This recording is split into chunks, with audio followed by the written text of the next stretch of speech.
नमस्कार नमस्कार नमस्कार दोस्तों, मैं Nikhilesh Jain Hindi ChessBase India channel पर आप सभी का हार्दिक अभिनंदन करता हूं। दोस्तों, ग्रैंड चेस टूर का फिनाले जो है उसकी शुरुआत हो चुकी है, फाइनल्स की, और ये खेला जा रहा है ब्राज़ील के साउथ पोलो में। और ये ऐसा इवेंट है जो हमने देखा है कि ग्रैंड चेस टूर के जो मुकाबले होते हैं, या तो क्लासिकल इवेंट होता है या फिर रैपिड ब्लिट्स होता है। यही तीन फॉर्मेट जो है इसमें इस्तेमाल होते हैं। बट इस टूर्नामेंट में तीनों ही फॉर्मेट का इस्तेमाल किया जा रहा है। सबसे पहले सेमीफाइनल इस समय चल रहा है, जहां पर प्रज्ञानंदा जो है वो सामना कर रहे हैं एमवीएल का, मक्सिम लाग्रेव का, और फाबियानो करवाना सामना कर रहे हैं लेवन अरोनियन का। तो सबसे पहले दो क्लासिकल मुकाबले इन दोनों के बीच खेले जा चुके हैं। इसके बाद दो और रैपिड होने हैं और 4 ब्लिट्स होने हैं। इसके बाद अगर बाजी ड्रॉ रहेगी, मतलब टाई रहेगी, तो फिर टाई ब्रेकर खेला जाएगा।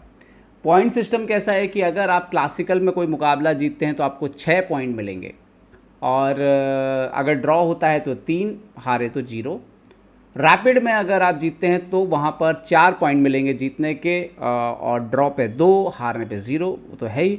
और अगर ब्लिट्स में कोई जीतता है तो उसको 2 पॉइंट मिलेंगे और ड्रॉ पे 1 पॉइंट मिलेगा। तो ये है ओवरऑल पॉइंट सिस्टम। दो क्लासिकल मुकाबले हुए हैं, उसके बाद क्या स्थिति है इस पर हम नज़र डालेंगे। और फर्स्ट प्राइज़ जो है वो है 1,35,00,000 रुपए के आसपास। सो $1.5 लाख है फर्स्ट प्राइज़। तो देखते हैं कि क्या प्रज्ञानंदा ये प्राइज़ भी जीतेंगे, और ये उस प्राइज़ से अलग है जो ऑलरेडी खिलाड़ी जीत चुके हैं। ओके, तो पहला गेम हुआ, प्रज्ञानंदा सफ़ेद मोरों से खेल रहे थे। D4, ये मैच काफ़ी इंटरेस्टिंग है। D4, D5, C4, E6, night F3। Praggnanandhaa ने G3 सेटअप लिया, bishop D6, bishop G2, castle दोनों साइड ने किया, नाइट BD7। सो क्वीन D3 लेकर के आए। E4 के स्क्वायर पर एक एक्स्ट्रा सपोर्ट जनरेट करता है ये move. Okay, B6, so pawn into D5, pawn into D5, knight C3, bishop आता है यहाँ पर B7, नाइट हटता है H4 ताकि E4 के स्क्वायर पर सपोर्ट जो है वो एक और बिल्ड हो। F5 के स्क्वायर पर हम जंप कर रहे हैं बिशप को अनस्टेबल करने के लिए। G6 किया यहाँ पर, सो बिशप G5।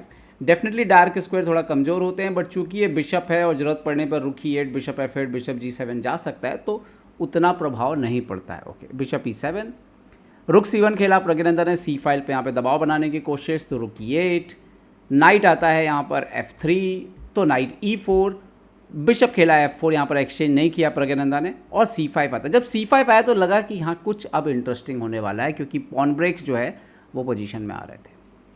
प्रज्ञानंदा ने पहले खेला रुक D1 और D5 पे प्रेशर थोड़ा सा बढ़ाया। रुक C8 आता है तो अब वो हट जाते हैं क्वीन B1 पर। अब बिशप आता है F6, और ये बहुत क्लियर हो गया था कि अब तो कुछ ना कुछ डिसीजन लेना पड़ेगा। तो सबसे पहले प्रज्ञानंदा ने मारा knight into E4, pawn into E4, knight को हटाया, D4 का पॉन दिया और E4 का पॉन यहाँ पे ले लिया। ओके, रुक C1, bishop E4, bishop E4, और ऐसा लगा कि ठीक है प्रज्ञानंदा के पास डबल बिशप है, स्लाइड बेटर पोजीशन तो है यहाँ पर।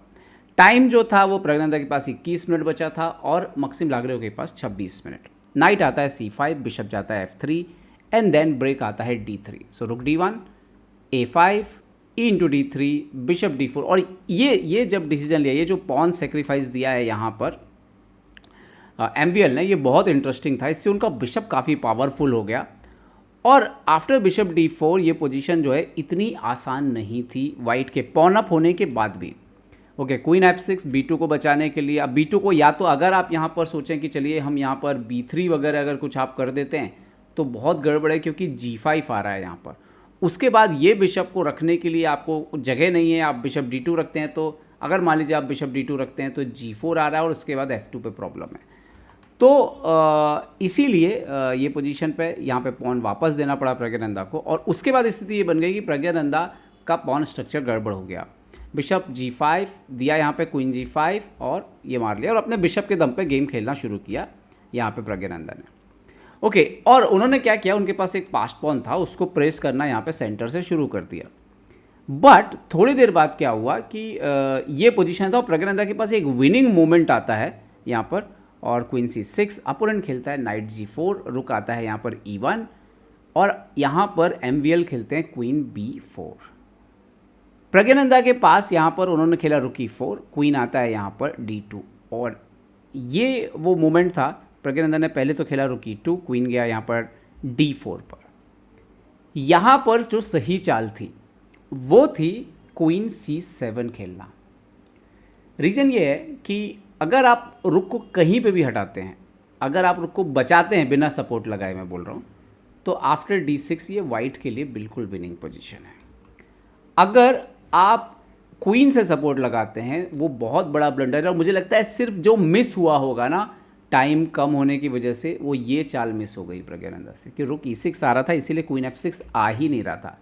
तो एक्चुअली में क्वीन C7, जब यहाँ पर क्वीन C7 अगर खेला जाए तो जो बेस्ट मूव है वो है rook into D5, bishop into D5, queen into D5, F3 and then queen D3 यहाँ पर, एंड देन क्वीन E7, और ये वाइट बेटर है। मतलब ठीक है, ब्लैक अगर हाथ पाँव मारेगा तो इतना इजी नहीं रहेगा, लेकिन क्योंकि एक पॉन अप है, लेकिन फिर भी ये एक्सचेंज अप पोजीशन है, और अगर क्वीन एक्सचेंज हो गए, बहुत संभव है, जो पॉसिबिलिटी है, तो ये मैच जो है वो ड्रॉ की तरफ जो है यहाँ पे, क्योंकि नाइट H6 खेलना पड़ेगा आपको, and then may be queen E3, ये वाइट बेटर पोजीशन है। लेकिन मैच में प्रज्ञानंदा से जो है वो मिस हुआ, और मुझे लगता है रुक E6 का मूव भी मिस हुआ। उन्होंने रुक C2 खेला, और थोड़ी देर में हुआ ये कि ये पॉन ही मर गया, और अब प्रज्ञानंदा पॉन डाउन यहाँ पर हो गया, क्वीन D4, रुक D4, और ये ड्रॉ पोजीशन है। ठीक है, हम जानते हैं प्रैक्टिकली रुक एंड गेम, लेकिन रुक एंड गेम कभी इजी नहीं होते, और यहाँ पर प्रज्ञानंदा से गलती हुई। यहाँ पर प्रज्ञानंदा ने F3, किंग G7, यहाँ तक तो ठीक था, किंग H3 खेला, यहाँ पे किंग F2 की साइड से आना था, और इसके बाद आता है F6 और G5, और ये एक्चुअली में माइनस पोजीशन है, क्योंकि पॉन इंटू पॉन, और प्रज्ञानंदा को यहाँ पे भी पॉन इंटू पॉन ही मारना है, वो भी गड़बड़ी है। बट G4 के बाद तो गेम H G4 के बाद ये ख़त्म गेम है। अब सही तरीका क्या है खेलने का, यहाँ पर इंजन बोलता है -5। सही तरीका है कि आप खेलिए रुक B1 पर, किंग H4 दे दीजिए आप, ज़रूरत पड़ता है अगर, क्योंकि अगर वो किंग H4 मारने जाता है यहाँ पे इस पोजीशन पे, सो आप रुक B3 करके किंग को कट ऑफ कर दीजिए। अब किंग के साथ प्रॉब्लम यह है कि किंग कहाँ जाएगा, so for example king H5, so then rook B4, king H4 वापस, मान लीजिए तो F5 आ रहा है, तो आप वापस आ नहीं सकते। तो मतलब यहाँ पर प्रॉब्लम ये है कि रुक आप हटाते हो, मान लीजिए कि आपने रुक हटा लिया यहाँ पे, तो रुक इंटू A4 जा रहा है, तो आप एक्चुअली प्रॉब्लम ये है कि ये रुक इसको छोड़ के नहीं जा सकता, इस पॉन को। यहाँ पे हाँ एक चीज़ ज़रूर है, रुक C7 चेक, और किंग जो है वो D6 पर आ सकता है। आप रुक B7 बैठेंगे तो वही प्रॉब्लम है, किंग C6 आ गया तो फिर A4 मर गया, तो एक्चुअली में वो लूजिंग पोजीशन था पूरा। लेकिन यहाँ पर क्या मिस हुआ इनसे, यहाँ पर मैं आपको दिखाता हूँ, रुक इंटू A4 मार दिया इन्होंने, और रुक B6 जैसे ही मरा, तो अब तो ये टेक्निकली ड्रॉ है, अब कुछ नहीं होने। और यहाँ पर भी हाँ एक मोमेंट आया था जहाँ पर प्रज्ञानंदा ने एक और ब्लंडर किया, रुक A5। अब ये बोल रहे हैं कि ये ब्लंडर इसीलिए है कि यहाँ पर रुक F4 खेला जा सकता है, क्योंकि अगर किंग H4 मारा तो F5 आ रहा है। अब ये शायद मिस हुआ होगा, टाइम कम था बहुत ही। सो एनीवे, फिर उसके बाद रुक A4, और इसके बाद खैर इन्होंने ये पॉन दे दिया, और उसके बाद ये ड्रॉ था, और प्रज्ञानंदा ने गेम बचा लिया। तो ये गेम बड़ा चला है, और भी चला है, बहुत देर तक चला है, मेरे ख्याल से 74 मूव्स तक चला, ये ड्रॉ हो गया। तो 3-3 पॉइंट हो गए दोनों खिलाड़ियों के। इसके बाद हुआ जो दूसरी बाजी थी, ये मैं आपको एकदम स्टार्ट से दिखा देता हूँ। यहाँ पर प्रज्ञानंदा ब्लैक पीसेस से खेल रहे थे, C6 हुआ, और कैरोकान ओपनिंग हुआ यहाँ पर, 2 नाइट्स वेरिएशन, एंड देन यहाँ पर क्वीन ओपनिंग से खेला इन्होंने। यहाँ पर आप देख सकते हो C6, night into E4, queen E4, queen D5, तो इन्होंने खेला queen H4, now queen F5। Queen F5 का एक आइडिया होता है बेसिकली कि बिशप C4 आता है, तो आप बिशप E6 से निकलते हो, लॉन्ग कैसल के लिए भी आप तैयार हो। Short castle, bishop C4, queen C4, E6, तो वो लाइट कलर के बिशप का प्रॉब्लम जो था वो सॉल्व हो गया। और नाइट BD7, बिशप B2, सो यहाँ भी बिशप E7, रुक E1 कासल कर लिया, नाइट E5, तो रुक D8, एंड देन यहाँ पर और एक्सचेंजेस करते हैं प्रज्ञानंदा, रुक E5, नाइट E5, क्वीन जाता है इधर, एंड देन क्वीन B3 के बाद क्या हुआ, प्रज्ञानंदा खेलते हैं बिशप F6, ये खेलते हैं, ये कहीं भी जा सकते हैं।